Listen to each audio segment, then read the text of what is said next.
Good morning and welcome to our special meeting of Council for the 2025-26 budget. And I would like to welcome the members of the gallery who are here with us today. Thank you for joining us.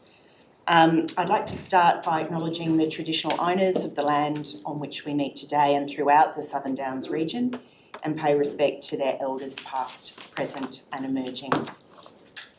We have all in attendance and no apologies. And as this is a budget meeting, there should be no conflicts of interest. Correct? Okay, thank you. Moving on to item 4.1.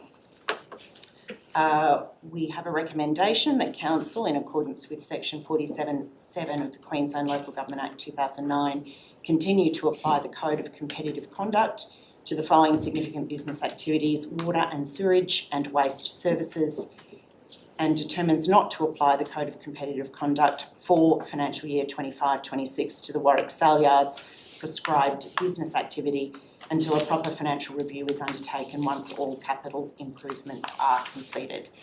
Do I have a mover for that? Councillor Richter, thank you, and a seconder. Councillor Pigeon, thank you. Does anyone want to speak to that motion? No? All in favour? That's unanimous, thank you. Moving on to the next recommendation. We have a recommendation that Council adopt the attached schedule of general fees and charges for the 2025-26 financial year. Do I have a mover for that? Councillor Haslett, thank you, and a seconder. Councillor Dean, thank you. Does anyone want to speak to that motion? Councillor Haslett. Thank you, Mayor. I just wanted to highlight and express my support for the amendments, in particular to the hire of the public halls fees in this. I believe these changes are a really positive step. They're more equitable, they're more achievable, and I believe more in line with the realities of what our community groups and local event organisers, as well as commercial hirers, would like to see. With effective marketing and promotion of this change, I'm confident that we will see increased use of our town halls, and that in turn means that even with the reduction of the individual fees per se, we may well see an increase in overall revenue. So that makes it a bit of a win-win.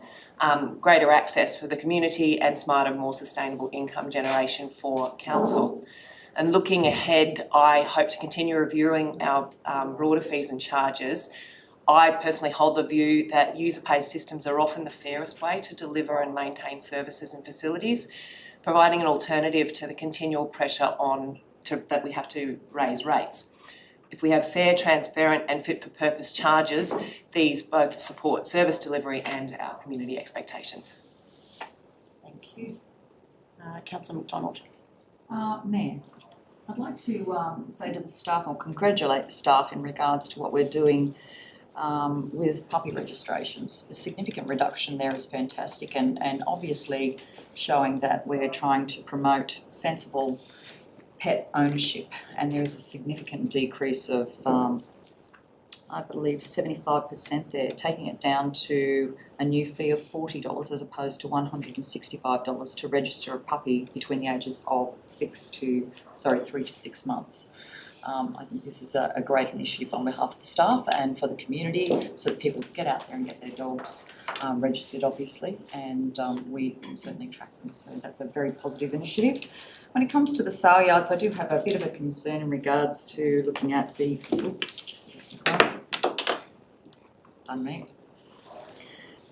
looking at the nihilist tags for the replacement. Now that's going up from $45 to $49.50.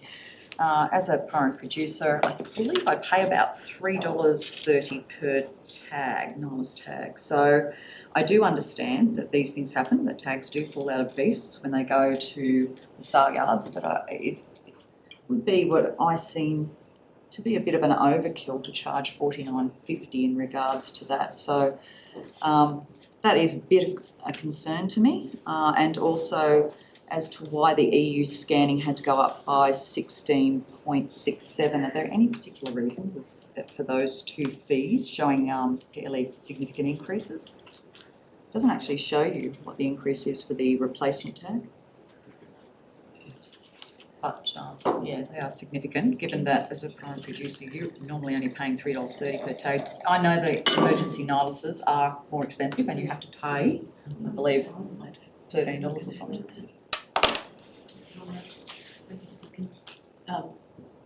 Susie's going to take that on notice, but from memory, I believe we had a discussion at some stage about some times that the staff were put in danger having to put those tags on certain animals. Would that be right, Ross? At some stage that came up? No, they're put in a head bail and applied. Yeah, but Otherwise, every farmer would be in danger every time we. I realise that, but there was an incident. There was something that came up, and that's why there was a discussion about an increase for them to have to do that. But we'll have to come back with that one. I think there was a concern in regards to bulls being more, and they are more difficult to handle, that is correct.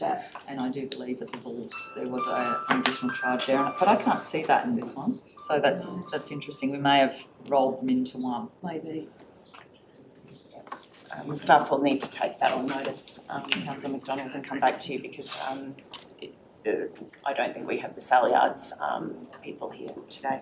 The other major concern that I have is in regards to the 12-month membership for fitness. It's gone up by about 15% to $749 for a 12-month membership, and a concession is $649, going up by 17.79. As part of our corporate and operational plan, we obviously are trying to encourage fitness within our community. That one, to me, I think would appear to be a fairly steep increase when we are trying to promote a fit and healthy community. So it is one that I would prefer to see that one lowered somewhat because we're trying to encourage that type of activity within our community. They're my only comments. Thank you, Mayor. Thank you, Councillor McDonald. Any other councillors in the fees and charges? Councillor Bartlett? I won't be supporting the fees and charges, Madam Mayor, because I think we had a workshop and we put it to the vote at one stage. It was property burials, and I always said basically council was getting a lot of money for very little input. And if I adopt the fees and charges, whilst I agree with most of them, the majority of them, that one particularly stands out to me as being unfair. And I know there's limited take-up of property burials, as our current policy constrains those who can have them, but it's never been really explained to me how they are justified in that charge, and it's very expensive. You have to look at $3,500. Mayor, I'd like to move an amendment that on page 21 of the fees and charges, the application of non-professionally drawn plans, where it appears 3 times on that page for a charge of $250. Councillor Richter's, which we will have to refer to the page in the agenda rather than Page 21 in the agenda, not 21 in the fees and charges. Correct.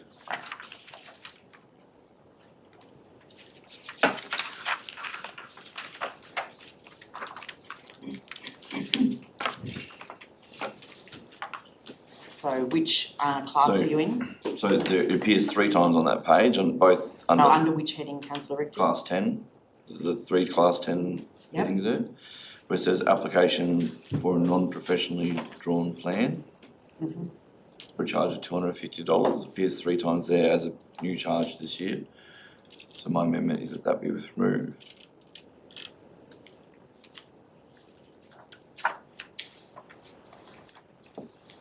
Do we have a seconder for that motion? Councillor Bartley. Do you want to speak to that? Yeah, Mayor, I think I don't think it's a fair that we ask when someone's building a shed that if they can't come up with an architecturally drawn plan that they be charged an additional charge. I think it's an unfair charge, and I think that we should maintain the status quo regarding that at the moment.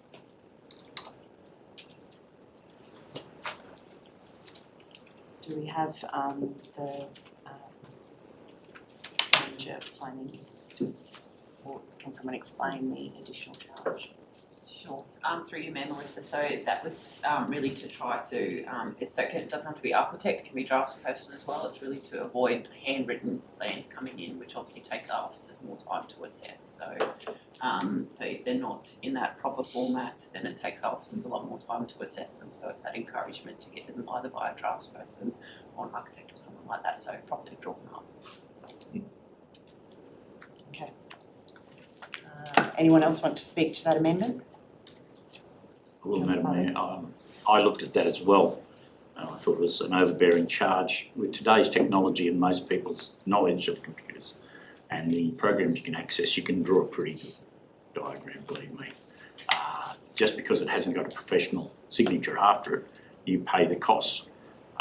It's not as if they're going to be drawn on the back of pie packets. I think people know better than that. They bring proper drawings, they put the north, east, south, west directions. People are very good at doing this sort of thing these days, and I think we need to give some flexibility or latitude because they're not professionally done. They can be quite well done. I've seen examples of it.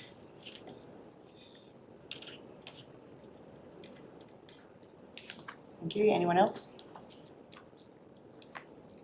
Ma'am, I'd just like to say that I acknowledge what Nicole has contributed. I think that we would be better positioned to just refuse applications where their drawings don't meet what is set out within the guidelines, than to tax people an extra $250 just because their drawings are hand drawn. Okay. Those in favour? That's councillors Richters, Bartley, Wantling and McDonald. Those against? Councillors Haslett, Dean, Pigeon, Windle and Hamilton. That amendment is lost. Councillor McDonald? Yeah, I would like to move an amendment as well, Madam Mayor, in regards to the 12-month gym memberships that I spoke about. I have raised concerns in regards to that, and obviously in line with our corporate and operational plan, we are trying to promote health and fitness in amongst our population. So I'd like to see those fees halved, an increase. Councillor McDonald, can you give us the page that you're on, please? My apologies, Madam Mayor, 61. 61.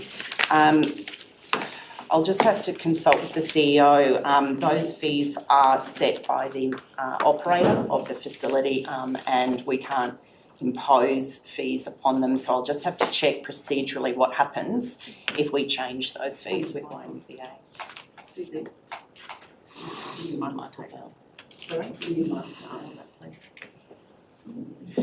Yeah, council does not set the fees in relation to the YMCA operated facilities. They submit fees to council, and the process that we have been through in that budget processes have been reviewing all of those with opportunities. We have gone back on a number of items to YMCA and negotiated something else. So at this stage, we don't have the time now to go back to YMCA and negotiate a change to this to incorporate in the fees and charges. So I just want to find out what happens procedurally if we do this. Mayor, I was going to move another amendment which also related to fees and charges for pools, so it might be worthwhile. So I'll just say the amendment is very the same as what I contributed during our discussion is in relation to concession cards. So I'm not sure if maybe I could get that question answered now as well. Yeah. Okay. So through you, Mayor, so the question was in relation to halving the basically a contractor's fee, in this case the YMCA's fee. The way the contract is structured with the YMCA, council actually approves any fees put forward. So we do have, or council does have the authority to put forward the fee that would be applied. Obviously, if we were to halve it from a contractual point of view, they may come back and look at the implications that it has from a financial perspective. So we have put forward suggestions before, and we're going to a negotiation phase. So it can be done, that's the question. There's just some challenges that we'll need to work through, because obviously when they work out how they make money off these facilities, if we adjust the fees down, then it will come up somewhere else. Madam Mayor, for a family in a cost of living crisis, I think it's essential that we actually do look at this. We are promoting health and fitness in amongst our community and use of these facilities, so I would like to see that. Go ahead. Okay, So we have a First Amendment from Councillor McDonald on halving the 12-month membership on page 61. So Can I just clarify, is it halving the membership or halving the increase? Halving the increase. Halving the increase. Yeah, my apologies if I didn't enunciate that well enough. So just to Have you got a question, Councillor Dean? Yeah, so just to confirm, the increase is $100, so you want to increase it just by 50.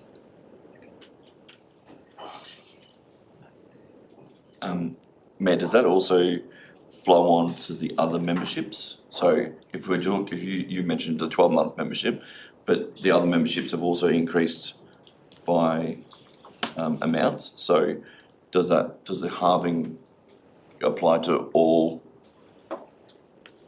memberships? No, the amendment is for the 12-month membership. It's for the 12 months. As you can see, councillor Richters, from my perspective, this is, you've got a 15.4 and a 17.78. And the others are much lower. Okay. So do we have a seconder for that motion? Councillor Wantling, thank you. Councillor McDonald has already spoken to that amendment. Does anyone else want to speak to that amendment? I'll just mention, Mayor, that I also thought it was a bit steep to ask people right now to pay an extra $100 a year for a membership to our facilities. I think it's well and truly out of line with CPI increases. It's fanciful. Okay. Anyone else? Or are we ready to go to the vote? Okay. Those in favour? Councillors Richters, Dean, Kitchen, Wantling, Bartley, McDonald and Windle. And those against, Hamilton and Haslett.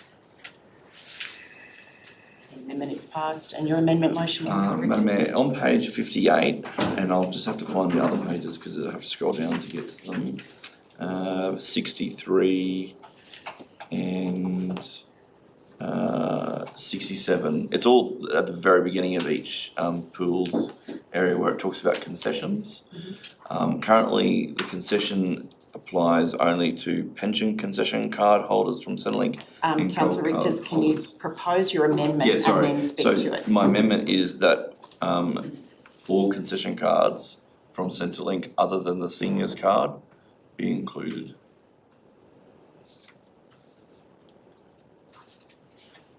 Just for clarity, that includes healthcare cards. So what concession cards from Centre on these, So any Centrelink card other than a seniors card. other than a seniors card? Yeah.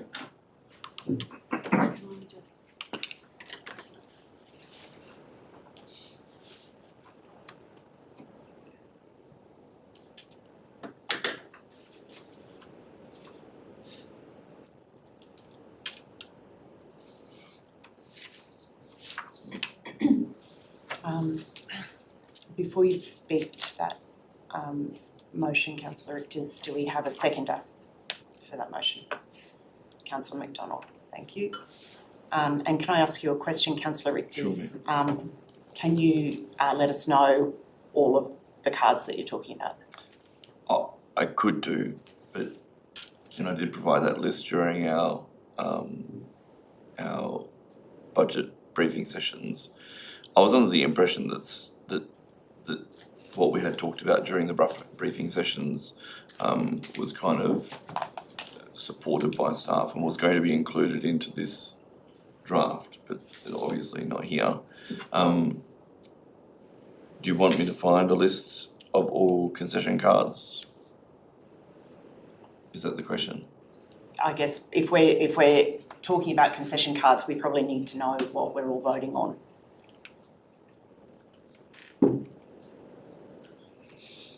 So my understanding is it includes things like healthcare cards, low income cards and pensioner cards. If I do a quick Google search, the only other card that comes from Centrelink is a seniors healthcare card, which I've specifically excluded. So really, I suppose it's including the healthcare card and the low income healthcare card. And what is the healthcare card? The healthcare card Who's is, entitled to those? people on low incomes, generally. Right. Or they might be on a welfare pension or some other pension. Through you, Mayor, the seniors card is different to a seniors healthcare card, isn't it? Is that correct? I'm not sure. Then you probably need to be looking up, otherwise you're excluding that particular group. Yeah, so the seniors card I'm talking about is the one that anyone can get once they turn 65. Not So the, if that's not the same as the seniors healthcare card, then I think that one should be included then too. Yeah, I think it does say other than a seniors card, so I don't think that includes a seniors healthcare card in that resolution, so I think that's fine. Okay, does anyone else want to speak to that, or can we go to a vote? Okay, all those in favour? That one is unanimous, thank you.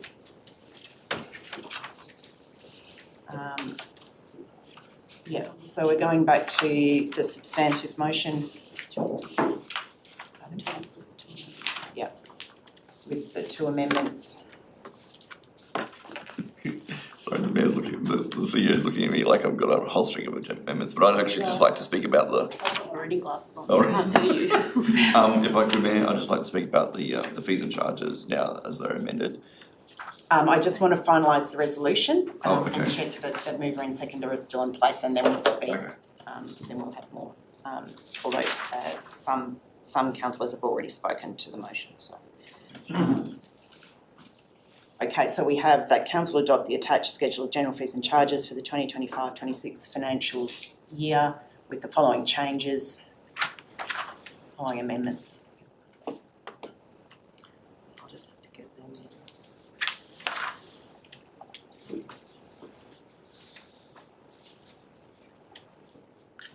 Do we need to say all the amendments or can we just say as amended? We need to have the amendments in the resolution. That the increase for the 12-month memberships for gym group fitness be reduced by 50%, and that all Centrelink concession cards be eligible for a concession other than a seniors card. Okay, and they're the only concessions in the fees and charges, aren't they, those three? They're not, there's none for other things, are there? I don't think so, Mayor, no.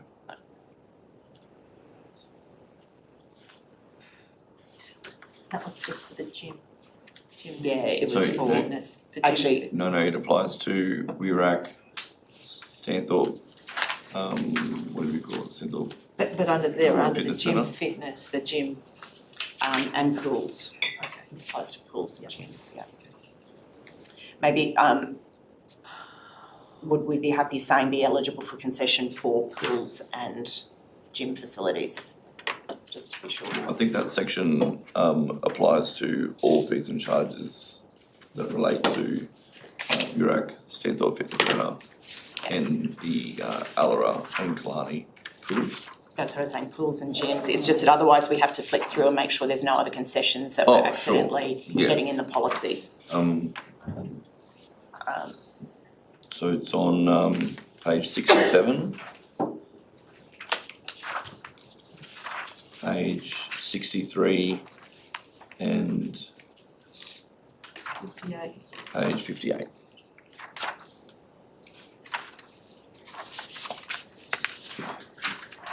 That's really good. So I'm happy for it just to apply those 3 pages. Okay. Do you want me to mention those headings, but No, I don't sections think, it's I in? don't think we need to, thanks Marion, I'm just finishing checking, but actually they are the only 3. Okay, so the original mover and seconder, Hustler and Dean, are you happy with the amended motion as it is? Okay, so any councillors who have not already spoken to the substantive motion, who would like to speak about fees and charges? Councillor Richters. Thanks, Mayor. There are still some other fees and charges across the document that don't necessarily sit comfortable with me. But I'm happy with the changes that we've so far progressed. There are some things in there that I think are particularly good, and Mowena's already mentioned one, which is about the reduction in fees for our community facilities. It is something I pushed very hard for last year, but I'm glad that this year we've adopted it into our fees and charges. I really hope that means that community members now will start using our council facilities in greater numbers, and that historic buildings like the Warwick Town Hall become the epicentre of our communities again.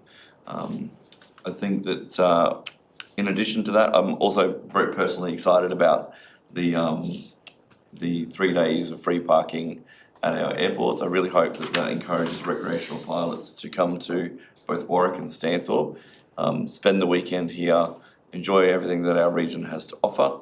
And I think that's a great addition. Otherwise, I'm fairly happy with the rest of the fees and charges. Man, I'd just like to thank the staff for putting it together. I'm appreciative of the fact that it could be quite a tiresome process to go through every item. Thank you. Any other councillors? I might just mention as well that through our budget process, we've actually looked at the fees and charges a number of times, and we did actually make quite a lot of changes since last year in that process before today. And I would just like to say a lot of those are particularly where we've listened to the community, and many of them have been referred to already, such as hiring our halls and facilities for not-for-profits, the aerodrome fees to encourage visitors to our region. I think particularly the waiver of the impoundment fee for animals for those experiencing financial hardship is a really good step to ensure that we don't stop people from bringing pets back into the pound. And I think also the changes that we did to the pool fees for squad lessons and learn to swim and family passes all do help to continue to encourage swimming in the young people in our region. So I think through the budget process, we actually did focus on a lot of those fees and charges early in the process, and did get some good amendments through from last year, which I think really benefit the community. Are we ready to go to a vote on that one? All in favour? That's councillors Haslett, Richters, Dean, Pidgeon, McDonald, Windle and Hamilton. And those against? Councillor Bartley and Wanley. Thank you.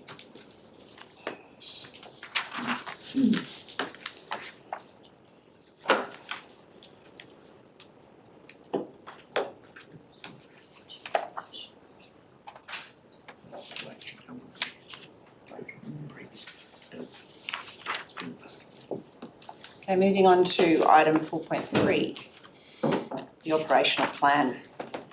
We have a recommendation that council adopt the 2025-26 operational plan as presented. Do I have a mover for that? Councillor Windle, thank you, and a seconder. Councillor Haslett, thank you. Does anyone want to, do you want to speak to the motion at all, Councillor Yeah, I'm Windle? happy to speak to it. I think I spoke fairly well in great length at this time last year too about the operational plan. I think it's a very important document. So once again, I reiterate that the services provided by council are not just about water, waste and roads. It goes a lot further than that. Council's required to set up the operational plan, and it outlines actions that council will endeavour to deliver over a 12-month period. So it's quite involved. Each department within council requires a budgeted amount for their department to deliver a variety of services. And I encourage everyone to read that operational plan to see for yourself what those services are and where your rates are utilised. So I'm not going to go into every department, but it's all listed there. So I just do reiterate again, encourage people to read it and see for yourself where the rates have to be spent and why we need to have that money coming in on a yearly basis. Anyone want to speak against the motion? No, and up for? And against? Well, not against the question as such, Oh, I'm okay. actually going to Yep. questions. Page 82, I do have a question for, through you, Madam Mayor, to the CEO. Number 10, I do raise some concerns in regards to that particular one, only from a direct competition point of view with private industry. It says collaborate with regional external partners undertaking a pilot composting project to investigate benefits to farmers of humus soil. Now, we have a very large composting facility and business just out past Morgan Park, and I wonder if this particular action actually flies in the face of, well, concerns me that it may be in direct competition with that particular industry. I wonder if this should be removed, potentially. Through you, Mayor.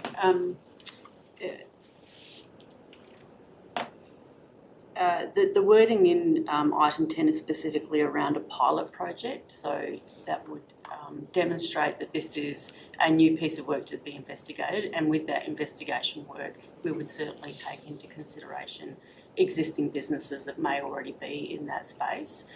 Council would not have a position of trying to compete with the private sector. So if there's a business that's already doing quite well in that space, we would either look to try to collaborate, and that's why we deliberately put in their external partners, or work with whoever may be in that sector already.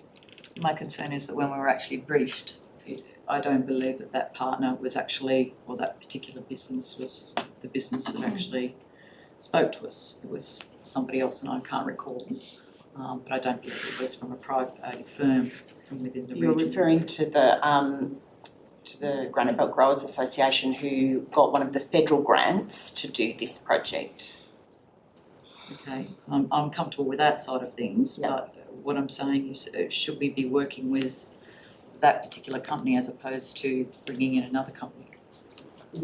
I think you'll remember from the presentation, it's actually Granite Belt Growers Association had applied for a federal grant and they are running the project, but they've asked for some assistance from council in respect of their own project. So we are not the primary person running that project. Perhaps we should specify maybe a different rewording or something like that, so we're actually saying, well, Granite Belt Growers, we're supporting that group, and that makes it clearer that it's not actually us who are. Yeah, do you want to just take that on notice for more details, or do you want to move an amendment to the operational plan? Well, I think potentially move an amendment just so that that wording is more specific. That's all I'm asking for, because I don't want it to be, I don't want people to think that we are competing directly. So what's your amendment motion, Councillor McDonald? Well, Mayor, it would be that we collaborate with the Granite Belt Growers.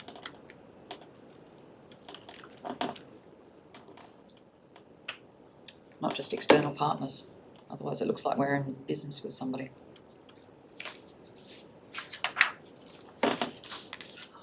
It's fairly simple, it's just the way it appears. I'm trying to change it so that Yeah, so your amendment motion is to replace the words regional external partners with Granite Belt Growers Association. Yes, That please. be, Marion? I'm getting it. That's okay. It's on page 80. Yep. No, I just wondered if the screen had frozen. What is it that you specifically?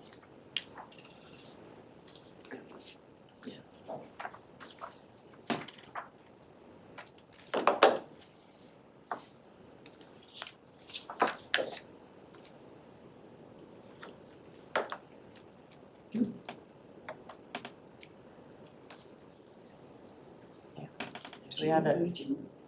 Regional next to.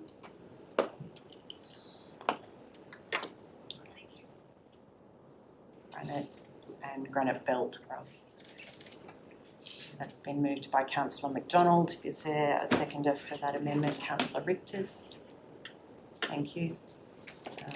Should we go to the vote on that one? All in favour? It's unanimous. Thank you. Councillor Richters.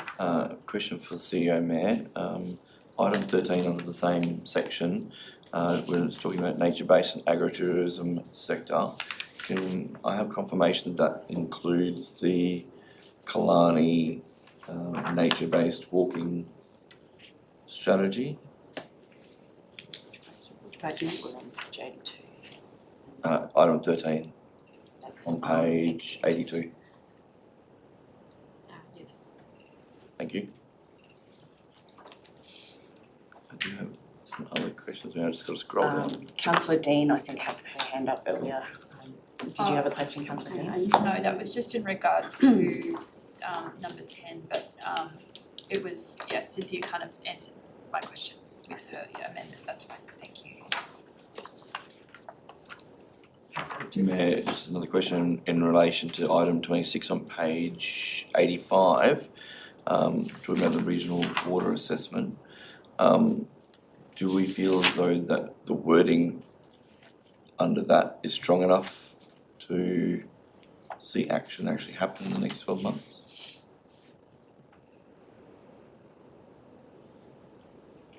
I'll take that.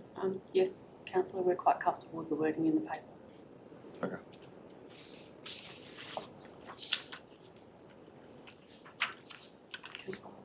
Councillor Hustler? I'd like to speak for the original amendment if that's worth going back to.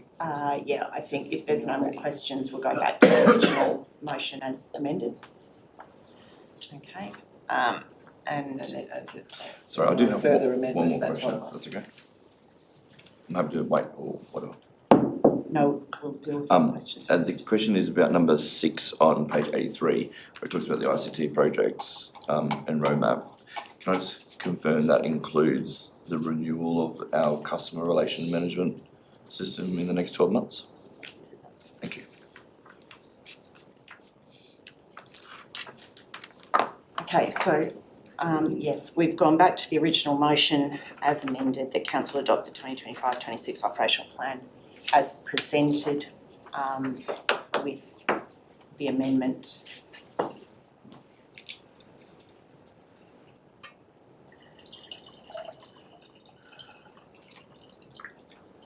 Including amendment, yep. And that was originally moved by Councillor Windle and seconded by Councillor Hustler. Councillor Windle has already spoken to the motion. Councillor Hustler? Thank you. I'd like to reiterate what Councillor Wendell says. I think she said it very well. And acknowledge, I think there are some really excellent, proactive and progressive items in this operational plan. I found it actually almost quite motivational reading it. So thank you to the staff for the work that they've done here. It's not a static document. It's a clear reflection of Council's commitment to regional progress and to community engagement. And there's just a few initiatives in there that I would like to highlight because I think they're particularly good.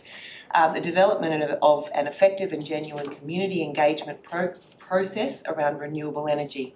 I think this is timely and an important issue in our region as we look into the future. The continuation of research and investigation of developer incentive policies and associated actions. I think that's a really important and proactive move.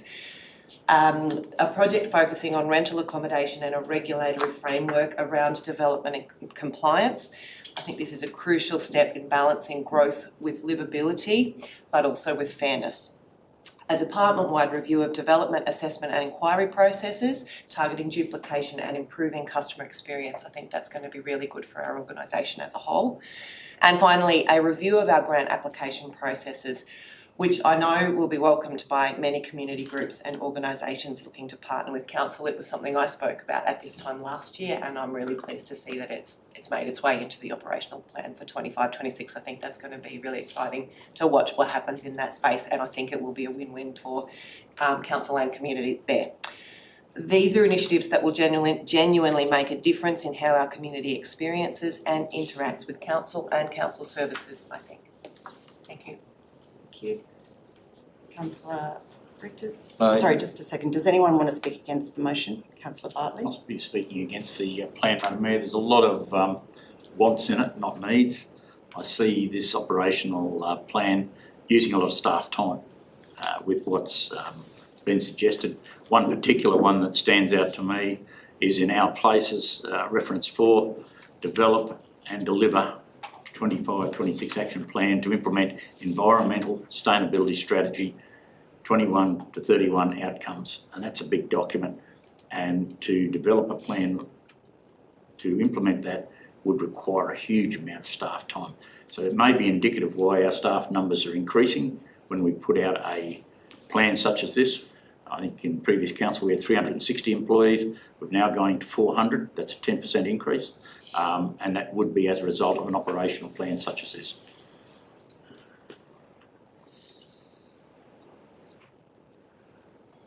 Anyone else for the motion? Councillor Richards? Yeah, thanks, Mayor. I do hear the things that Councillor Bartley says, but I do think that this corporate plan does reflect a little bit more of a forward-thinking council. The reason I asked many of those qualifying questions was because unfortunately some of the things in here are written in quite vague terms. I would really like to see us have a concerted effort over the next short period of time to explain each one of these items to the community and what they look like and what they entail. I think that because things like the Killarney nature-based tourism strategy is, I think, a key thing that could set this council apart from previous councils. I think that updating our technology to have a more user-friendly customer relations management system is not only something that I campaigned on, but it's also something that I think is critically important for our region right now. People need a better way of being able to communicate with us. And I know that part of that will be through our engagement strategy, but part of it just needs to be good old basic customer relations. I think that there are a large number of things in here that are ambitious. I think that the timelines are ambitious, but I suppose that is what a corporate plan is supposed to be, isn't it? It's supposed to be a goal that we try to achieve, and sometimes, and if anything, this year is a demonstration of how we fall short of being able to deliver on our commitments. So I suppose we shouldn't be scared of maybe some of the things in here we're not able to achieve in the timeline that we set out. But I think it's a great strategy to, first of all, aim for. And I'm pleased that some of the progressive things that our region needs are reflected in this document. Thank you. Any other councillors want to speak to the motion? Councillor Dean? I'll be speaking for the motion. Like Councillor Richards was saying, I think it's fantastic to kind of move away from the basic roads and rubbish kind of platform and really move into a vibrant, beautiful region that we live in. We're 3 hours away from Brisbane, and I think we're in a really fantastic position to be in terms of with our, tourism and with our economic development. And there's a couple of lines in here that are very encouraging and exciting to kind of see. The one that Councillor McDonald was talking about, the composting project. That one in particular, our farmers are doing it tough at the moment, and if they can save significant amounts of money on their compost and on the humus soil that they're proposing to do, then I think that's a huge win for them. Because as Carla always says that going forward, it's really hard to see generations taking on farming. So if we can reduce costs for farmers, I think that's just fantastic to see. So I am loving the forward thinking of this operational plan, and I'm going to be supporting it today. Thank you, Councillor Dean. Anyone else? No, I might speak to the motion then. I agree that I think this is a very large improvement on last year's operational plan, because I think there's a lot of concrete actions that reflect the strategic focus of this council, and it's good to see them making their way into the plan. And I'm confident that our new executive leadership team is going to be able to make really good progress on the operational plan this year. And I'm looking forward to seeing the quarterly reporting that we get through our OCMs on the progress on a number of these items. I'd just like to perhaps refer to the issues raised by Councillor Bartley. There has not been an increase in staff.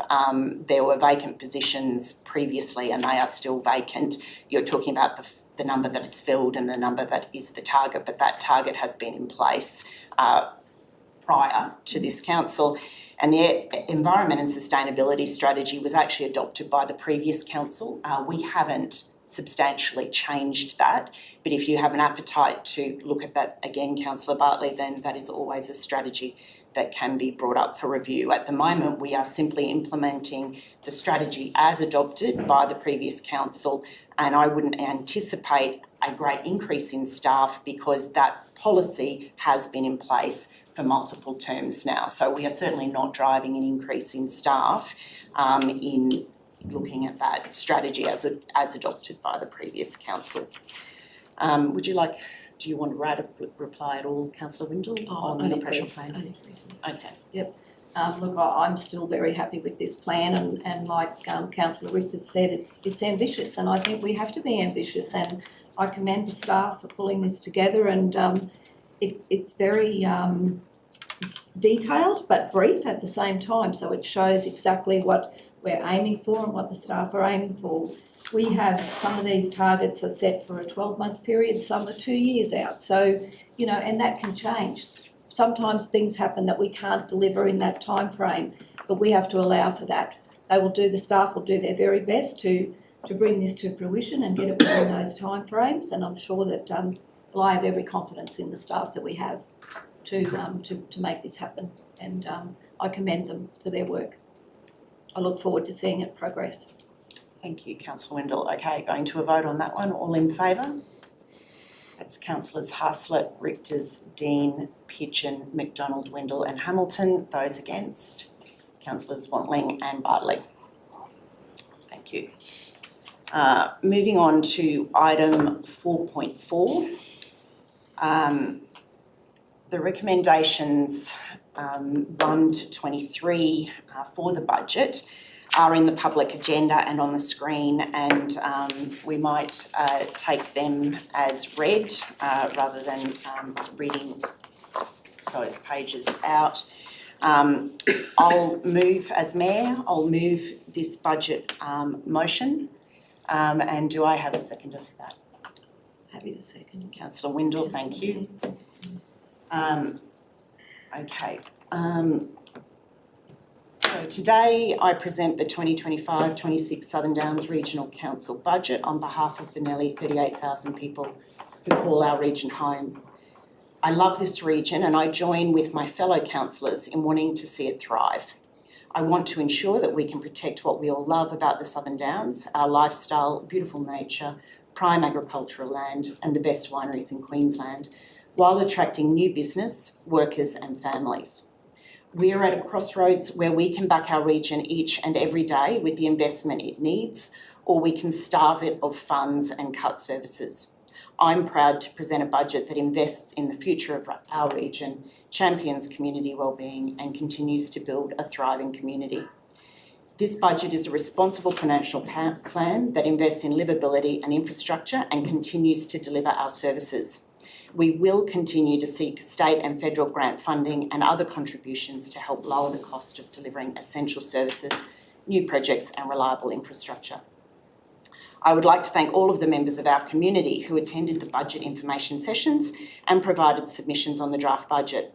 We have listened to what matters most to you. There are 4 key things that we heard during the information sessions.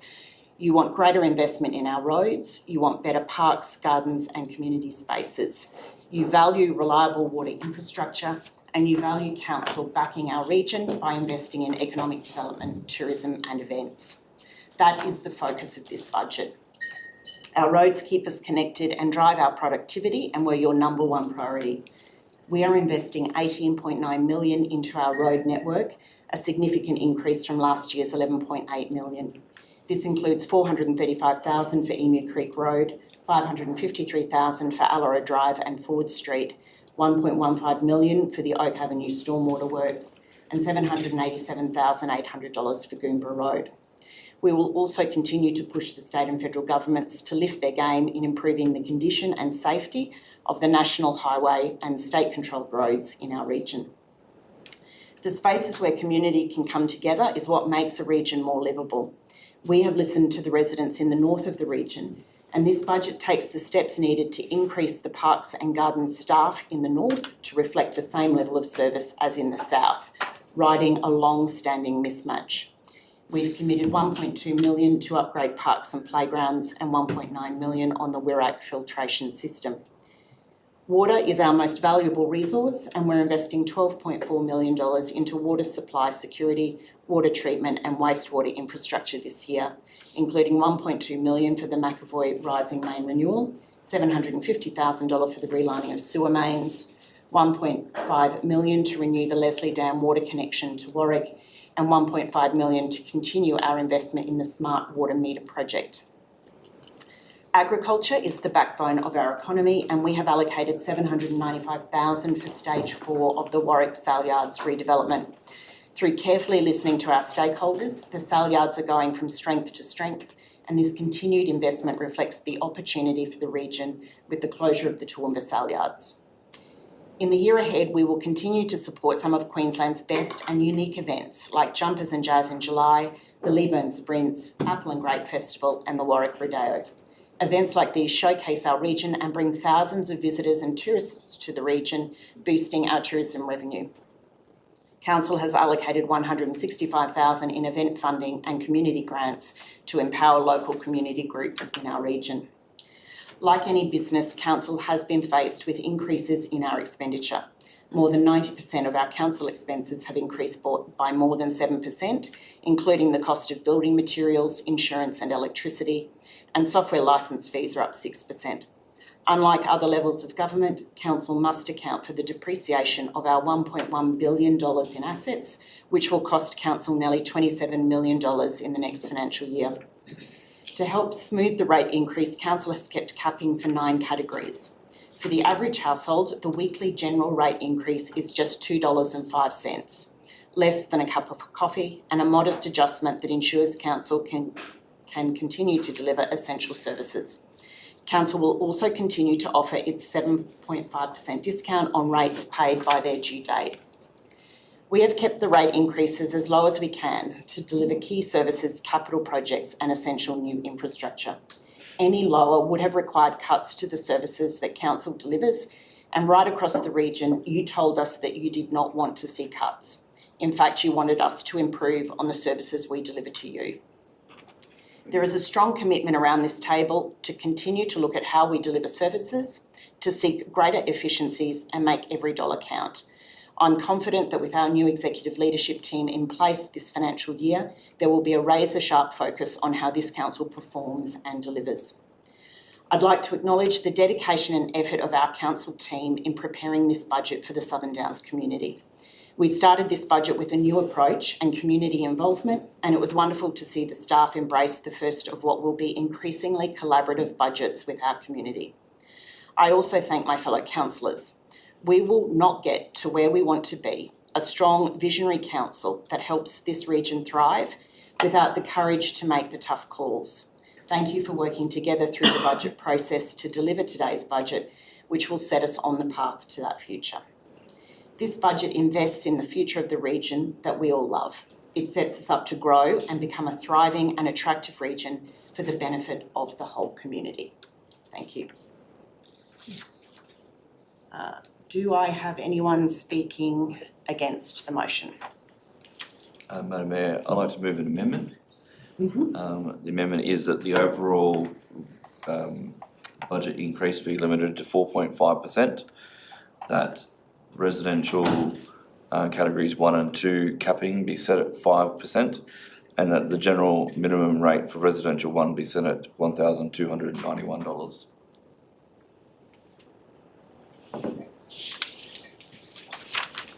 Do I have a seconder for that amendment?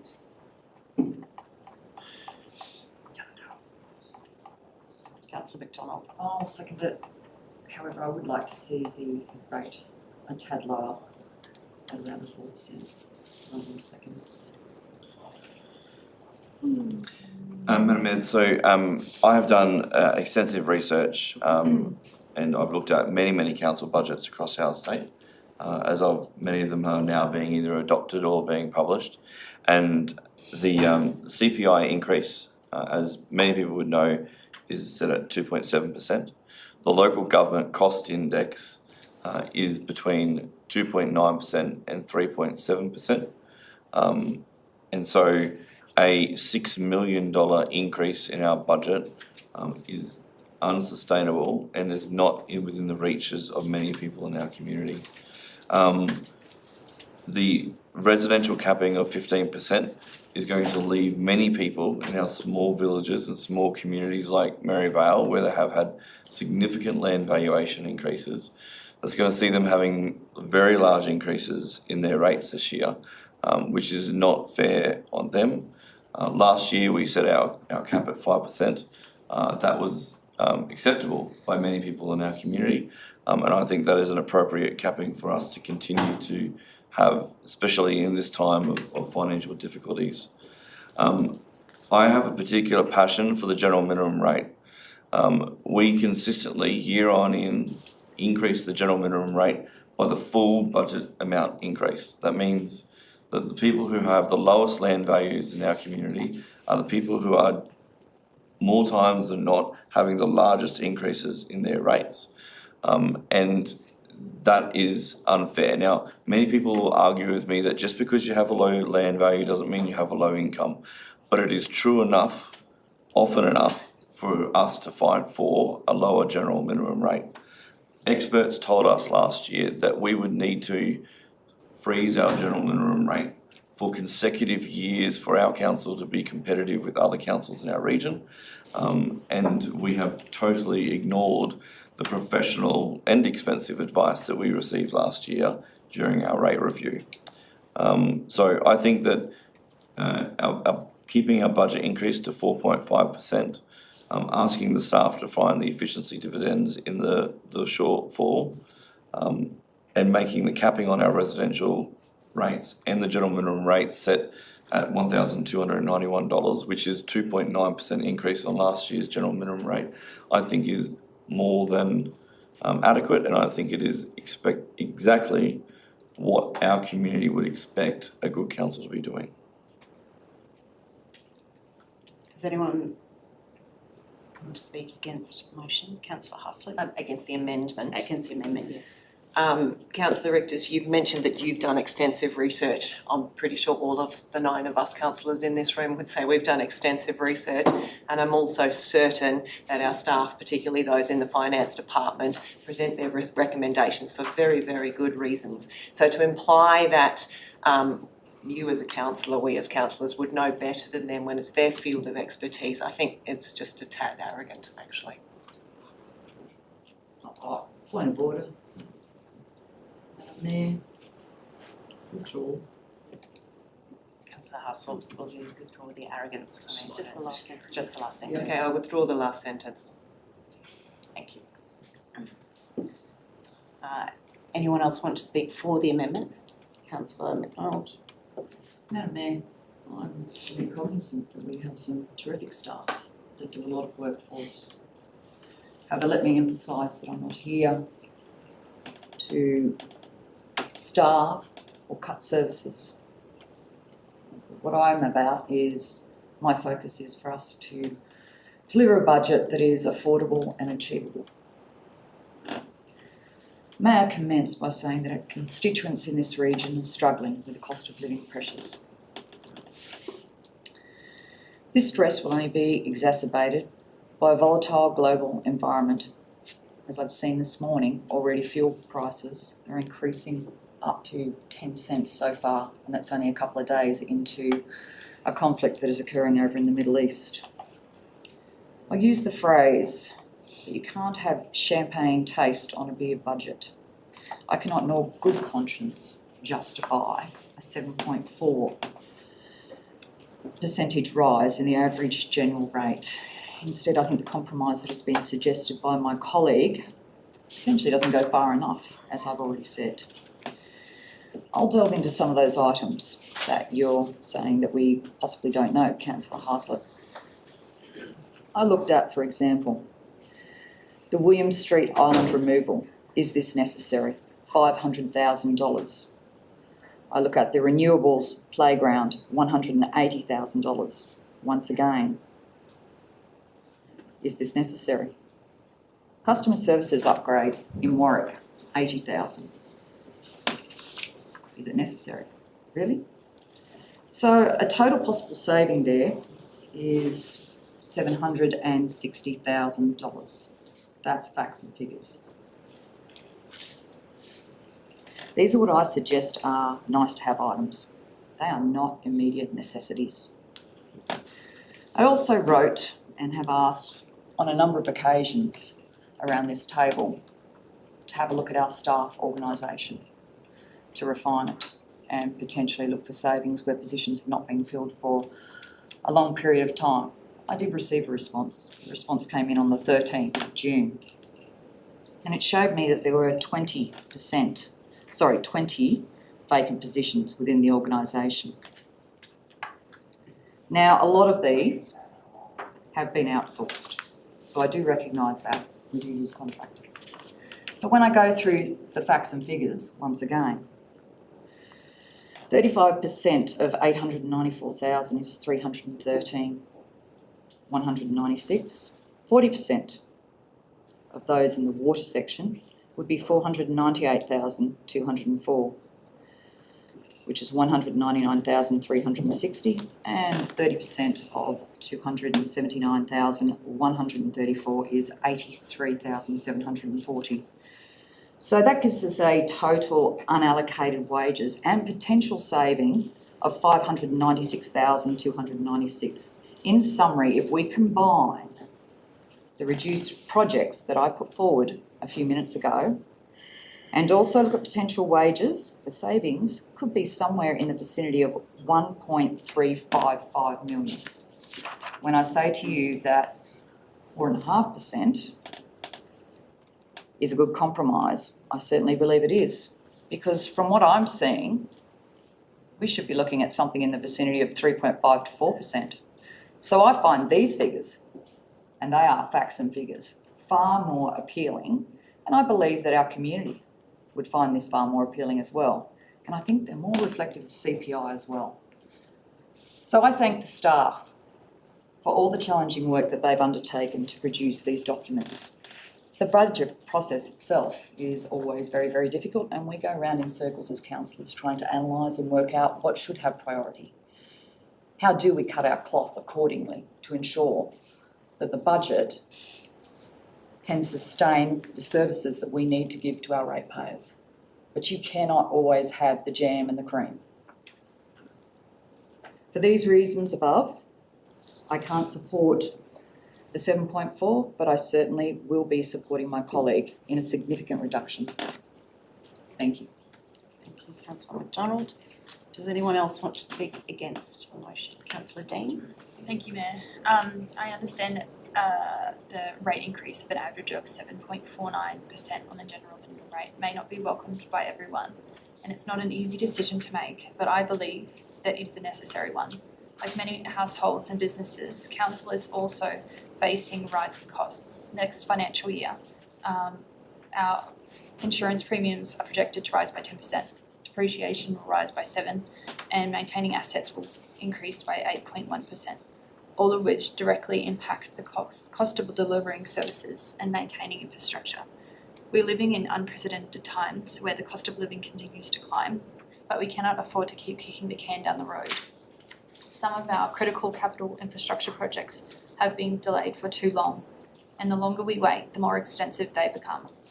So, and when we went out to consult on the budget, it became very clear to me that residents across the Southern Downs are asking for more frequent grading of their roads, enhanced public and community spaces, and more investment in the everyday infrastructure that community functions well. That's why I'm endorsing this budget. That's why I will be speaking against this motion, sorry. I believe our region wants to live in a thriving community where essential services are delivered to a high standard and people are proud to call the Southern Downs home. Thank you. Councillor Dean. Anyone else for the motion? Councillor Bartley. Yes, thanks, Madam Mayor. Firstly, I'd like to thank our finance staff for wrestling with this budget. It's not an easy process because at the end of the day, we are the council that approves it, regardless of what's put in front of us. We are the people that make the ultimate decision. it is groundbreaking in considering this is the first budget being considered for adoption in the Stanthorpe Chamber since amalgamation. It has never occurred before. It was always after amalgamation being carried out in Warwick, but we live in changing times, as I've just been told. I find the budget increase completely unacceptable, given the significant increase in valuation that has occurred with this 7.4% proposal. It's not demonstrating a great deal of austerity on our part. Our staff numbers have risen, there's no doubt about that, and I think Councillor McDonald has explained that. Councillor Richter suggested a capped increase of 5.5% at one point in time. And we had to have an appetite to go and find about $460,000 worth of savings. I identified that with one project, and Councillor McDonald has already mentioned that, and that was the William Street grassed area or grassed traffic island being removed. But I don't think it's just that traffic island. I think it was several throughout the community. And I think that should have been staged, not just lumped in at one $500,000 item. I know that we're looking at parking in William Street being an issue for the hospital, but that should be a state government issue, not a local government issue. We're finding parking for a state government facility. We were generous enough in previous times to give part of our parkland to the state government. I think we've demonstrated we've given enough. Now I think the state needs to provide that parking, and if they want to remove that traffic island on William Street, let them do it and they can get the benefit of it. As far as gravel resheeting in our capital budget, 950,000 roughly. One gravel road cited for resheeting in the northern section. We talk about we'll start reducing services. Well, I don't think you can reduce them much more out in those areas because we're not getting much in those areas. If we come to town, walk on the footpaths, use the library, or jump in the swimming pool, we might get the benefit because that's a community obligation as far as rates go. But our ageing population of prime producers don't tend to do that, I'm afraid. They tend to just look for a road to get to town, but unfortunately that's not going to be a viable option. Maybe we should invest in new signage, boggy when wet or four-wheel drive only. That might be an option of not having to look after those gravel roads and resheet them. This has come to fruition through a traffic asset management plan that has changed the hierarchy of the way we treat our roads. So, you know, we can't reduce the services anymore in those areas. It's pretty well down to rock bottom. That is part of the reason why I will not accept a 7.4% increase in any which way, shape or form. I think you have to live within your means, and we are not living within our means. Thank you, Councillor Bartlett. Do I have anyone else who is speaking for the motion? Councillor Pitchell? I'm speaking for the budget at some point. Sorry, Against, yes, speaking yeah. against the amendment Yes. motion, yes, sorry. Firstly, I would like to extend my sincere thanks to the community for your feedback throughout this year's budget process. The community information sessions were incredibly informative, and I believe they provided real insight into the needs and priorities of our residents. I look forward to seeing this process continue to grow and develop in the years ahead, because it's clear that the feedback we received has been and will continue to be extremely valuable in moving this organisation forward. I want to be part of a business and a council that is future focused, committed to growth, sustainability and long-term progression. That's why I believe strong decisions presented in this budget are necessary. We are setting our communities up for the future, not just managing the present, but it's about investing now to ensure Southern Downs remains resilient, livable and thriving for generations to come. We cannot ignore the reality that everything is going up. Inflation is touching our lives Inflation is touching the lives of every resident, every business and every household in one way or another. At the same time, many of our critical assets, our roads, facilities, water infrastructure, are coming to the end of their useful lives. We are simply no longer in a position to prolong repairs and replacements. Delaying these investments only compounds the problem and increases the cost down the line. Acting now is not a choice, it's a responsibility. That said, approving a budget is not just about spending money. As a business, it's also about performance. It's about every team member doing their job to the best of their ability, minimising waste, pulling together to deliver the highest quality services to the ratepayers of Southern Downs. We owe it to our residents to deliver these outcomes, not just promises. Looking ahead, I do believe there is value in exploring opportunities of economies of scale and shared services in future budgets. This is something we as a council should take seriously, but I also want it to be clear that I believe that Southern Downs Regional Council is a diamond in the rough. We have incredible potential, and I'm excited about the opportunity to work with our new executive leadership team to help this diamond shine. So with that said, yes, I support the budget that's being presented today. It's not just a financial plan, it's a statement of intent, a roadmap for resilience, and a commitment to our community. Thank you. Thank you, Councillor Kitchen. Do I have another councillor who wants to speak for the amendment? No? Okay. Anyone else want to speak against the amendment? You can do it. Councillor Wanley. Before I begin, I want to acknowledge the enormous effort our finance and leadership teams have put into preparing this budget. This is not a personal criticism of staff, far from it. I've sat with the CFO on a monthly basis in the past under my former finance portfolio, and I've seen firsthand the time, transparency and genuine commitment that goes into pulling together a document of this scale.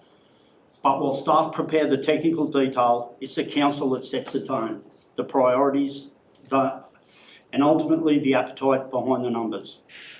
And it's my duty as a councillor elected to represent the people of the Southern Downs to speak up while I believe we are heading in the wrong direction. Today I will be voting against the adoption of the budget, and it's not a decision I make lightly. I've spent weeks, months reviewing, reading, questioning and reflecting on the figures before us. And for me, the choice is clear. This budget is asking residents, builders, developers and community organisations to pay more, but it fails to show them the council is holding itself to the same standard of financial discipline that is a fundamental problem. Let's start with the 26.1 million in carryover projects. That's 26 million worth of works and promises that we didn't deliver last year. Now pushed forward into the year and bundled into the capital works program like it's business as usual. We are setting ourselves up for another year of under-delivery, and once again it will be ratepayers who feel the impact, not just through deferred services or delayed infrastructures, but through mounting financial risks and deteriorating trust. Let us not forget the elephant in the room, capital project blowouts. Council's failure to deliver major projects on time and on budget has become routine. Projects get pushed back, costs rise and community gets left waiting. Yet there is little in this budget that reassures me we are learning from these mistakes. Meanwhile, $900,000 in additional wages has been allocated, much of it for the creation of 2 general managers' roles. That is a significant increase. Point of order, Councillor Wantling. The 2 general managers were pre-existing, they're vacant, they are not new allocations. Can you correct that? Allocation. Okay, I'll correct it. Thank you. So there was an allocation of money for new general managers? We had 3 general managers in the previous structure, we still have 3 general managers. Though the amount has not changed, the number has not changed, the amount has not changed, so it's not a new allocation. Okay. We're at a cost of living crisis. Families are tightening their belts, small businesses are stretched.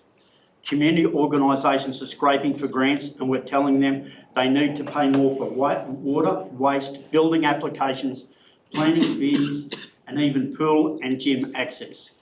All while increasing, not wages by nearly $1 million. That is not a message I can stand behind. Let's talk about fees and charges.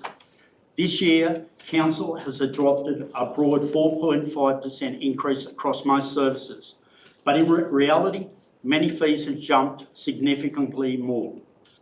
In some cases, by 20% to 50%, especially for development services and infrastructure charges. And let me be clear, these fees have consequences. They discourage development, they hurt small builders, they slow growth in a region that should be working hard to attract families and investment. And they greatly affect those trying to build, renovate or operate local businesses, the very people we should be encouraging. And if anyone's still wondering whether the cost burden is growing, the budget itself confirms 7.4% increase in the total value of rates and charges compared to last year. That's not just a modest rise. That's a clear signal that council is continuing to lean on residents to balance the books. It reinforces the very point in making we are charging more while doing less to ease the pressure or shift the balance. I want to say this clearly. I think it's a cop-out to tell people if you want decent services, you have to pay more. That might sound like a neat slogan in a report, but what it really says is that council isn't willing to look at its own inefficiencies first. Residents already pay sizable rates. They already pay substantial charges, and they expect us to manage those funds wisely. If we're constantly asking them to top up the tank while ignoring the leak, then we're missing the point of budgeting entirely. This is a budget that leans heavily on revenue from the community while failing to deal with some of the underlying issues that are driving our costs higher year after year. The long-term financial forecast raises red flags too. The report itself acknowledges that maintaining services with minimal rate rise will be unsustainable beyond 26-27 without significant growth in revenue or reductions in service. That should concern every one of us, because from where I'm sitting, we're plugging holes, not solving problems. And if we're serious about the long-term future of the region, we need to be serious about how we fund it. After all, it is this council's job to explore new streams of revenue that reduce the burden of the ratepayer, not just to the fallback of the rates. Fees and charges as the only levers we ever pull. And while I'm speaking plainly, I have some questions about the consultation. We received just 380 submissions from a population of over 37,000, around 1% engagement. That tells me that people either don't know what's in the budget, or they feel like their voice won't make a difference. And that's a warning sign no councillor should ignore. This budget is not just a spreadsheet, it's a reflection of our priorities and our values. I believe in investing in our community. I support roads, water, waste, recreation and economic development, but we must do it with discipline, with honesty and with the humility to say, if it's not good enough, we must do better. This budget doesn't find the balance. It stretches too far in the executed costs carried out over too much unfinished work, increases fees in the wrong places, and fails to map a sustainable long-term pathway. So I cannot, in good conscience, support this document. I will continue in the chamber and in the community to fight for better budget next year. One that respects the ratepayers and gets the basics right. Thank you, Councillor Wantling. Would you like to speak, Councillor Windle? Yeah, I guess I better. I was going to wait and just wind up, but not about the amendment. But I won't be voting in favour of the amendment. I mean, I think that there's already been a lot of time with this budget process over a period of months, and we've all had the opportunity to have input into that. And I know some people have, and some people probably haven't done it accordingly. So we've had the budget consultation process. It's been amazing for the community. So I think, there's been a great effort made by staff, and I commend them for what they've done to bring it to this point. So I won't be voting in favour of the amendment. Thank you, Councillor Windle, and I'll also speak against the amendment. I'd like to specifically go to some items that have been raised in this debate, and I'd like to point out for the previous 2 years, this council, the rate increase has been below its cost increase for 2 years. And you can see the pathway that you go down yet again in setting a third year below the cost increase of council. You're going down the road of cutting services, selling assets or closing roads. I think the references to the Consumer Price Index are potentially misleading because the Consumer Price Index is what applies to a loaf of bread and a carton of milk. Council is faced with the Building Cost Index, which is sitting at around 8.1% for the year, not 2.7 as per the CPI index. 25% of our budgeted expenditure is depreciation, and that has risen by 7%. 43% of our budget is materials and services. They have risen equally by more than 7%. And employee costs are also under pressure, not because of increased positions, but because of wage pressure, which all councils are facing. I think one of the important things that is touched upon by many people speaking for this motion is the need to find efficiencies. That is our job around this table. If we want to find cuts in the operational budget, we need to clearly tell staff where those cuts are to happen, which services we want to reduce in order to balance the budget. I have not heard from any of those speaking for the motion exactly which services they would propose reducing in order to meet the goal of the amended reduction. Many of those speaking for the motion identified capital items as places for savings. This is not in the operational budget. To find savings, we need to look at the operational budget, and that means looking for services and cost items. Simply looking at staff does not do this. You actually need to identify which area you want to cut and the staff that will go with it. And that's because while we have 20 positions vacant, for example, we are currently using that money to pay contractors to do the same service. The renewable playground that was Madam Mayor, I did actually say 70% approximately, and I was calculating off the remainder of that money. Right. The renewable playground is actually not a new playground. That was equipment purchased by the previous council, which is sitting in storage, and the line item is actually deploying that equipment rather than keeping it in storage. But that is to rectify an issue from the previous council. The TAMP hierarchy, I acknowledge Councillor Bartley, we have spoken about this a number of times, and that TAMP policy was set by the previous council, and I do think we do need to review that, and that is definitely after our previous meeting coming up to this council. And I certainly agree with you as well that while we are investing $18.9 million in roads this year, it could be more. It's an area that does need significant investment from council. In terms of the carryovers of capital, they will be determined after the end of the financial year, and we will see a report from staff in relation to carryovers. But I would like to point out that the under-delivery of that capital projects for the year was set in place because of the failure to deliver in the first 3 months of this financial year under the previous executive leadership team. And I would commend our current executive leadership team for doing all they can to have corrected that course. The water and wastewater price path, we have continued that, but I would note that that was set by the previous council.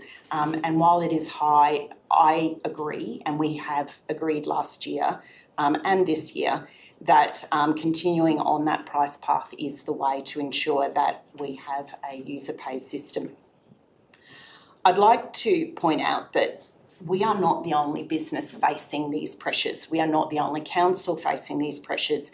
And if you look at things like insurance, which are going up by 10%, their electricity by 7%, this is happening to every business, and every business is changing the way that their charges are done. Finally, I'd like to speak to the budget engagement process. I'd particularly like to thank Councillors Haslett, Dean, Pigeon and Windle for joining me at those community information sessions. We hear a lot about the need to have open sessions with our community, and I think it's really good that some councillors see the benefit of being at those sessions to listen to what the community has to say.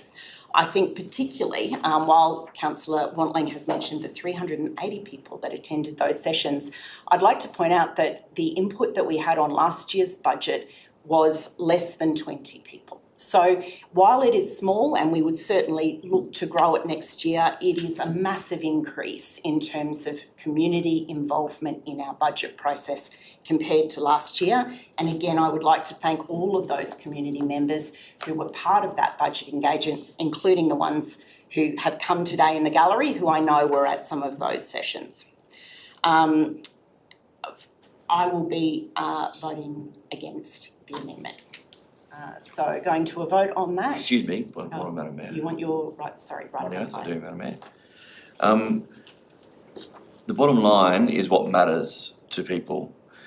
If everybody refers to the financial documents that have been presented to us, the total expenses last year was 108,444,000, and the total expenses for next year's operational budget is 111,077,000, which actually means that our total expenses have only increased by 2.4%.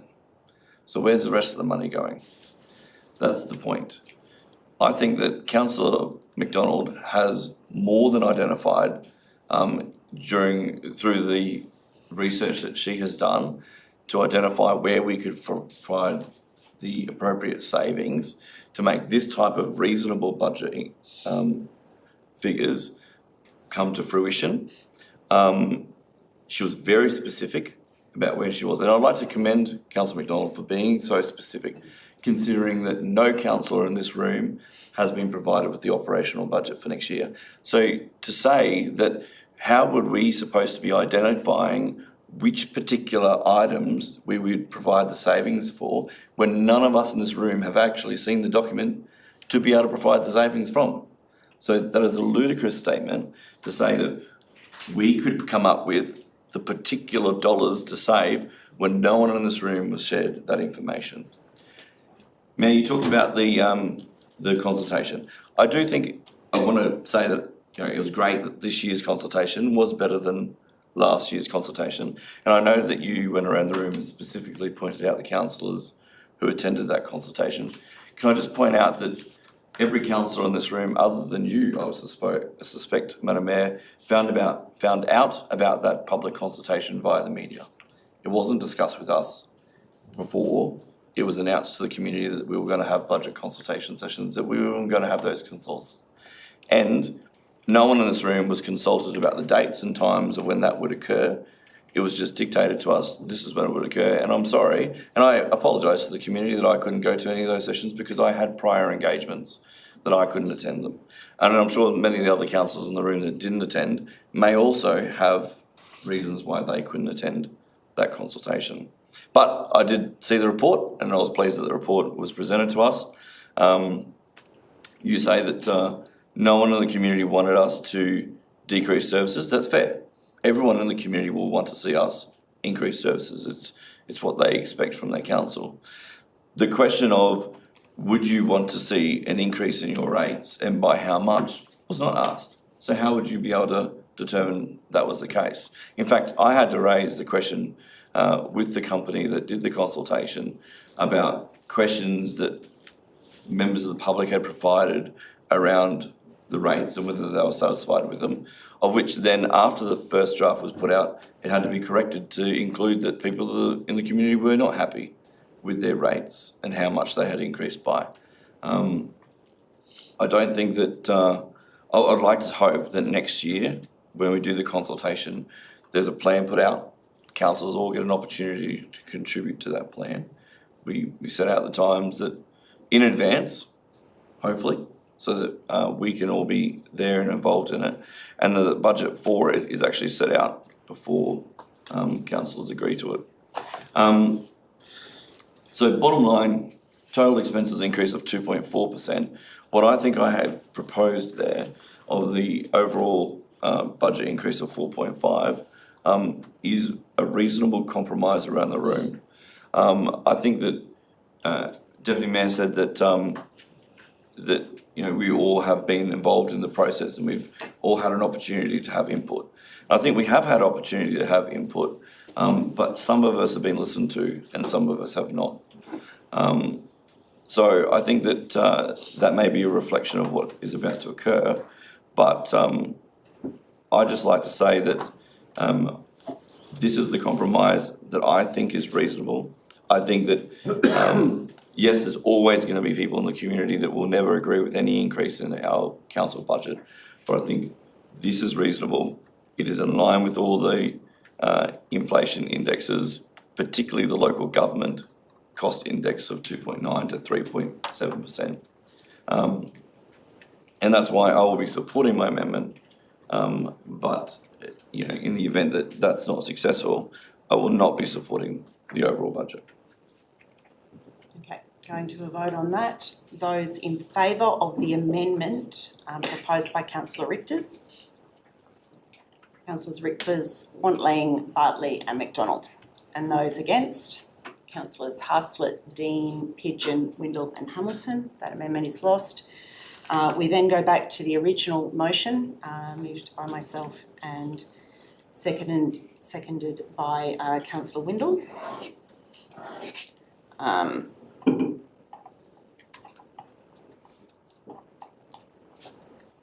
And I would, Councillor. We're now debating the Yes, I'm as the mover, I'm going to speak, and then yes. point of order, Madam Mayor. You've already spoken.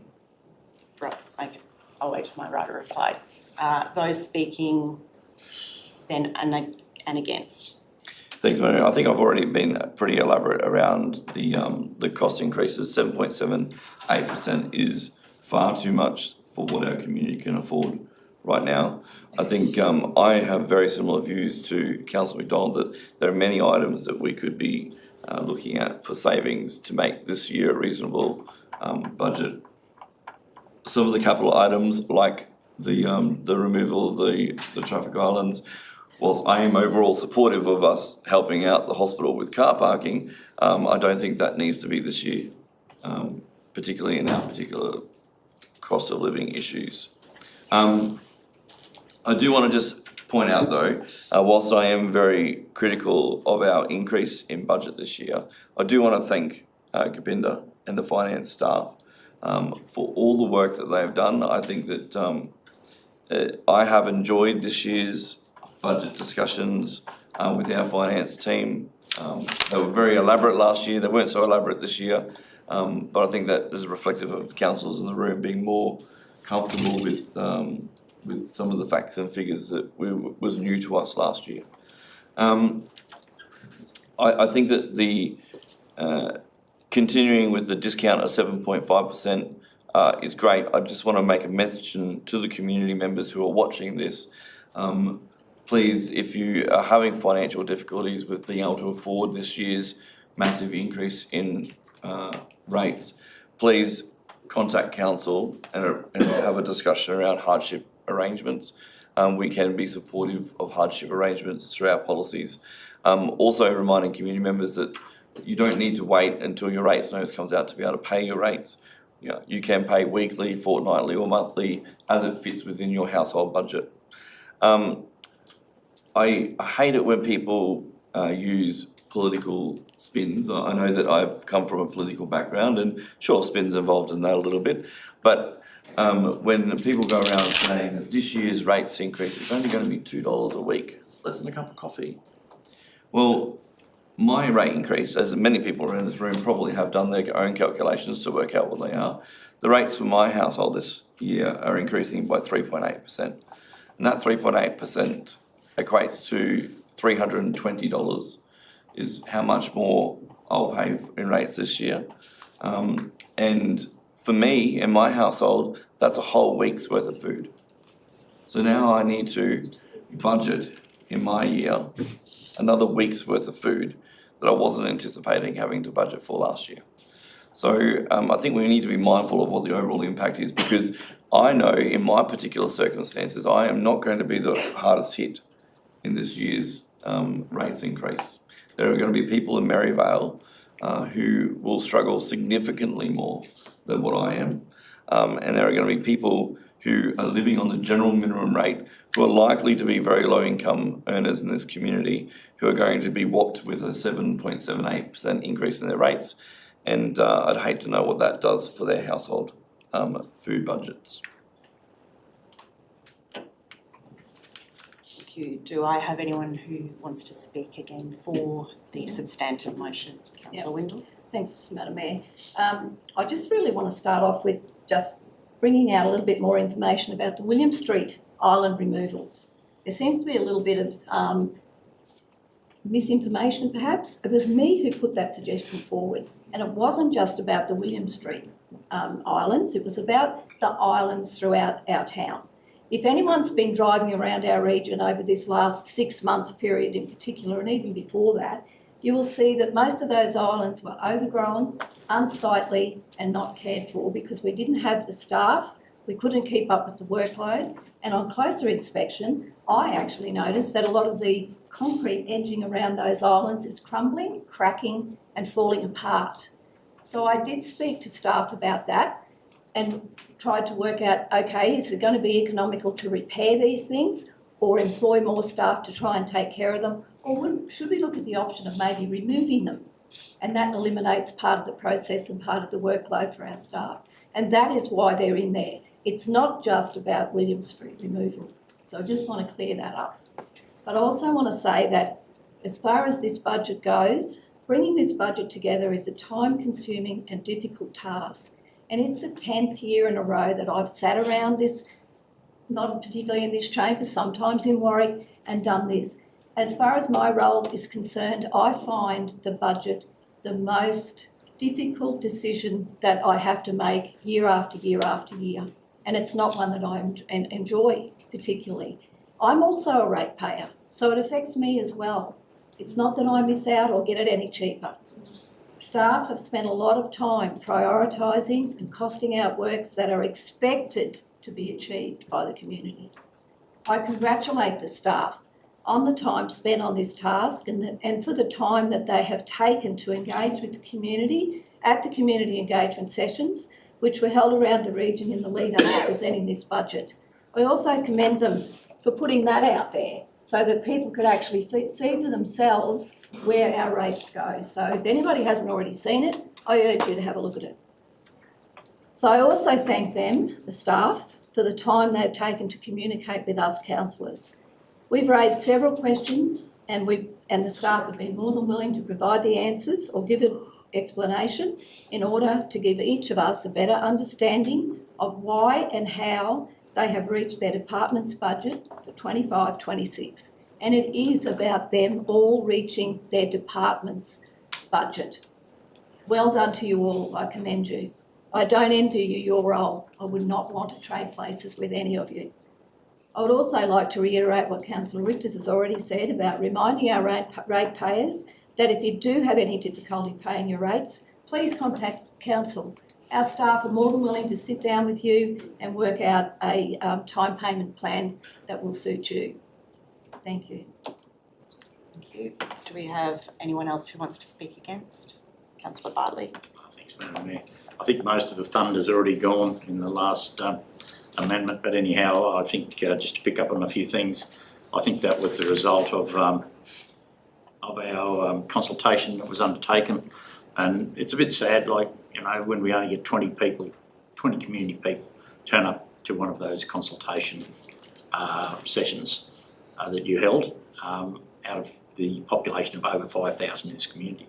Which is, and we've got to take into account, you might as well reduce it to about 3,000 concerned residents because you've got women, you've got children in there that wouldn't be part of that. But really, when you turn out 20 people, why are we only getting that number? Was it we didn't advertise enough? Wasn't it that we didn't give people enough time? Or is it that people are becoming apathetic because they believe even their suggestions will not make any change? I know these sessions were probably very dear intelligence in some ways, $61,000 worth of intelligence that probably goes towards our community rates being used up to to achieve such things, but maybe a more effective way could be worked out on how to do them. As Councillor Richter said, maybe more discussion around the room might be desirable. Probably when I look at it from the basics, the old 3 R's where we need to be, and we're not there. We cover a lot of other bases. The community probably expect us to as well. That contributes to these rate increases, unfortunately. There have been new positions created in this term of council, there's no doubt about it. And I don't think we need to elaborate. There have been new positions. They've compounded from last year. There was new positions last year that weren't in the previous council, and there's new ones this year. We do have some of the most expensive rural rates in Queensland. You can do your research on that, we do. And our rates, urban-wise, are comparable with the Gold Coast. I guess the Gold Coast could be contrived as being expensive. Our rates are very expensive in this region, and there's a reason for that. We provide the same services, but we don't provide them in bulk, the same as what the Gold Coast does, and that's how you get, you can hold their costs down. And that's why ours are comparable. But, you know, when we say, where do we get the money to pay for these rates? If you're a producer, you say, well, how many more head of cattle do I need, or livestock do I need to produce every year to pay the rate increase? Well, some people will go 7.4%. Rural farmers or rural producers will go significantly more because of the valuation increase. It affects them greatly. If you want to have a look at some of the rate bills that some producers, it's more than a cup of coffee a week, believe me. It's significant. And it does affect them. It affects their operations, particularly if you're under dry times and you can't produce extra head of cattle or you can't produce crops. And we struggle with that, and we're still struggling or recovering from the 2019 drought. And this is probably just another add-on cost. Madam Mayor, you expand on the fact everything's increasing, yeah. And when you ask someone, what are your overheads? They go insurance, rates, and rates comes in very close to after insurance. I know insurance tops the bill. You are right there. So we've just probably put an extra burden on our ratepayers. Some people will manage it okay, some people may not. And I thank Councillor Richter for suggesting if people do have difficulties to talk to our staff. That's, at the end of the day, you've still got to pay the bill. And next year, I don't know what it'll be, but compounded on top of the 7.4, it's are you able to operate in this environment? And that's where business people will say they'll make that conscious decision. Is it too dear to live and work here? And that's what I'm worried about. Thank you. Anyone else want to speak for? Thank you, Councillor Haslett. Thank you, Mayor. Firstly, I'd like to apologise to Councillor Richter for my earlier choice of adjective. It was uncalled for. Sorry. And also thank you, Councillor Bartley, for demonstrating with your responses and using your experience the respectful manner with which we should conduct ourselves in this room. We new councillors certainly have a lot to learn, and thank you for sharing your experience with us in that area. I also would like to wholeheartedly agree with both Councillor Richters and Bartley that our budget community engagement process still has a long way to go. It was better this year than the previous year, but it's by no means perfect. I don't believe anybody is suggesting it is, and I look forward to that continuing to improve. So I do agree with your comments on that particular process. That said, I will be supporting this budget recommendation. I believe this is a responsible and realistic budget. Yes, it includes a rate increase higher than in previous years, but when compared with surrounding councils and others of a similar size and profile, it remains in line and in many cases lower. We are facing the reality of ageing infrastructure. Much of it is nearing the end of its life and demands either replacement or significant maintenance. While I'm passionate about services in my portfolio, particularly in the arts, culture and education sectors, I do remain grounded in the knowledge that the core business of council is the delivery of water, waste and roadways. We cannot afford to let these core services fail, nor can we afford to borrow recklessly. If we are to meet our obligations responsibly, then a modest and considered rate increase is necessary. I also believe strongly in the need to pursue long-term investment strategies that expand our commercial and industrial rate base. This is the key to relieving pressure on residential ratepayers. But these strategies take time. And until they bear fruit, we must act prudently now, and we must be fair.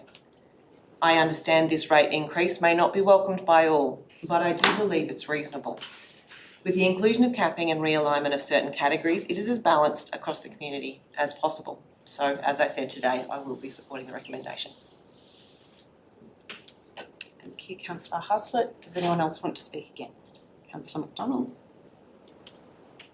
Madam Mayor, I think I've gone to great lengths to outline where I believe savings could be found. I do not in any way, shape or form find 7.4 to be modest. There's not a word I would use to describe this particular rate rise. Australians have always had a great dream. That dream is to own their own home. We derive rates coming from those houses and from the land.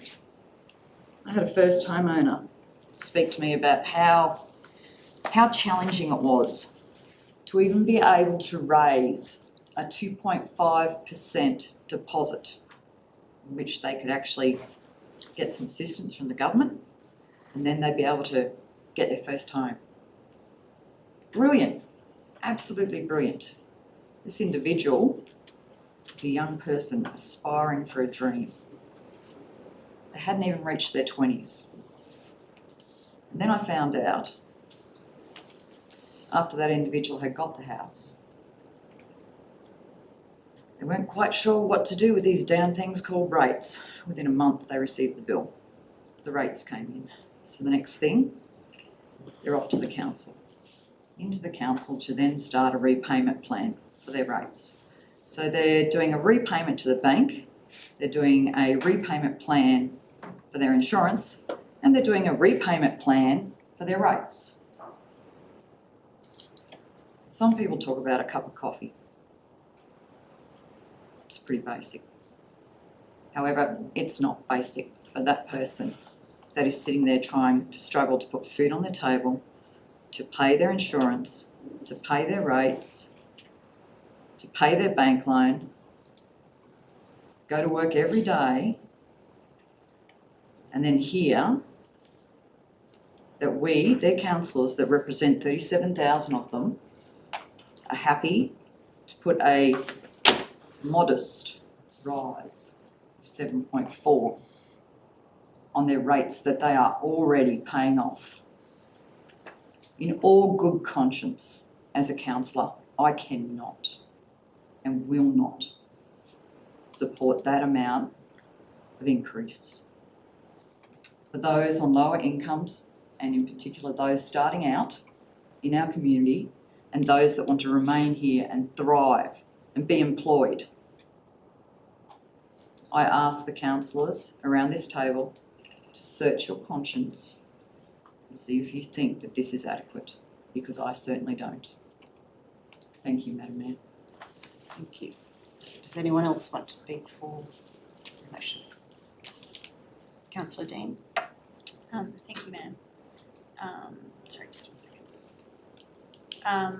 So I'd just like to congratulate the staff for all the hard work that they have done on this budget, and I believe it is not easy for them to kind of come up with this figure with the current cost of living. But I do want to point out how many we have $1.2 billion worth of assets that we have to maintain within council, from footpaths to graders to pipes to playgrounds, etc. The list goes on and on and on. With the predicted increase of our depreciation will rise by 7% this year. So on top of that, 1.2 billion, we have to account for that as well. So we also have massive capital projects coming up, like the upgrade of the Wheelrack filtration system of $1.2 million that we have to find money for, and the $12.4 million worth of investment in water supply security and wastewater treatment plants coming up. So those huge projects that we have coming up that we've kind of been putting off. We can't keep ignoring. We really do have to find money for those projects.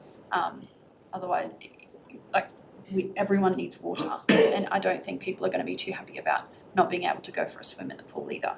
So these are really harsh realities that we have to face in council, and I don't believe that we can kick the can down the road any longer. Like other councillors mentioned, the consultation process wasn't perfect. However, I do think it needs huge improvements, and I do believe that we can accomplish that in the years to come. And I look forward to seeing this come to fruition. But I do ask the residents of the Southern Downs, the backbone of our community, to place trust in us. Trust that this budget is an investment, not just in roads or in parks, but in the livability, the beautification and the resilience of our region for years to come. Thank you. Thank you, Councillor Dean. Anyone else want to speak against? Okay. Any more for? No. Okay, I'll just have a right of reply before the vote. I want to specifically just go back and talk on two things, really. There was a suggestion that councillors had not been provided with the operational budget. That is not true. The operational budget is in the public agenda papers, which we have, and which all councillors have had. We have had months of opportunity to ask questions on the budget and to talk through options with staff. We have been given exactly what is given to councils all across Queensland, and there is no difference to what we have been provided here. While some councillors may have wanted greater detail on aspects of the operational budget, as I said, we have had months of workshops on the budget and ample opportunity to seek the information that each of us wanted. As to the community sessions, a few items. Councillor Richter's, those went in my diary at the same time as everyone else. Yes, they were organised very late in the day this year, and they will be organised far earlier next year now that we have our new leadership team. I personally had clashes with numerous ones of those sessions with other things that had been prearranged. I decided that the budget had to take top priority, and I cleared my calendar. That was my personal choice, absolutely. As to the cost of the sessions, I think, again, going forward next year, that cost will be significantly reduced because we now have an internal engagement officer at council. That role, yes, is new Councillor Bartley, but it has been fully funded by the Queensland Community Energy Partnerships grant that I obtained from the Queensland Government last year. That person was not fully on board to do these sessions, but that was the bulk of the cost, and next year that will not be the case. When we talk about the modest rise, I do think for the average residential ratepayer, $2.05 per week is not a huge increase.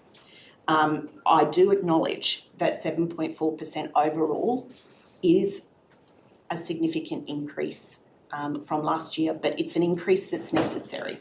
As I said, for 2 years we have been below our cost increase, and I personally want to see investment in the region. During my campaign, I said that the only way to put downward pressure on rates was to attract new investment and new business to the region. We don't attract new business by underinvesting in our region.